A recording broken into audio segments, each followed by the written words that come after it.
If there's one game series that brings back fond memories of slaying demons in style, it's the Devil May Cry series. When it initially launched on the PS2 back in the early 2000s, it piqued my interest because it looked like the kind of game I was yet to experience. And I was right, it was downright ridiculous but so good. So much so that the series has become one of my favorites. Getting to play the original trilogy again has been a lot of fun, however, as an HD collection I found it a little lacking. The story in all three games follows Dante, a wisecracking silver-haired demon slayer who just so happens to be half demon himself.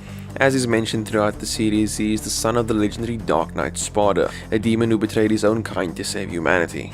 All three games sees Dante facing some evil or another in addition to meeting some bizarre characters along the way.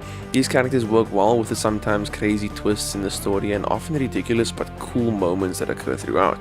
The occult-laden plots are quite enjoyable to play through and their strong focus on demonology is interesting. Devil May Cry 2 is a bit of a departure from what the first game achieved both in terms of Dante's demeanor and the more serious tone of the story.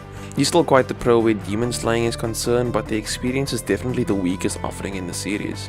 The gameplay is probably the strongest part of the Devil May Cry series. Dante pretty much always starts off with his sword and his dual pistols, Ebony and Ivory, and combining these two types of weapons in combat is what makes dispatching enemies so stylish.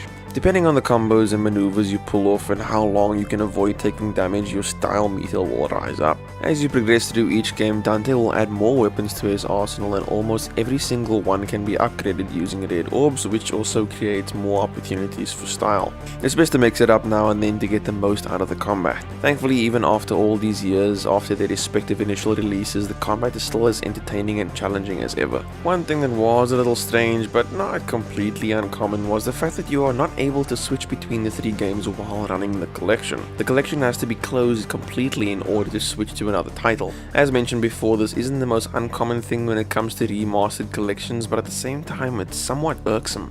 When it comes to the visuals, the end result is a bit of a mixed bag. I found that the various character models looked great and the cutscenes had received an upgrade. However, it was a little inconsistent since many parts of the game still had a bit of a blocky appearance. In addition, all of the games show their age when it comes to the camera. The fixed angles have a habit of messing up the controls if you're heading in a certain direction and ever so slightly adjust your bearing. Devil May Cry 3 alleviates this annoyance a little bit, allowing for manual movement of the camera at certain points. Devil May Cry HD Collection is a great nostalgia trip if it's been years since you've played the games and want to experience the magic of the series all over again. However, it will start to show its age when it comes to the fixed camera.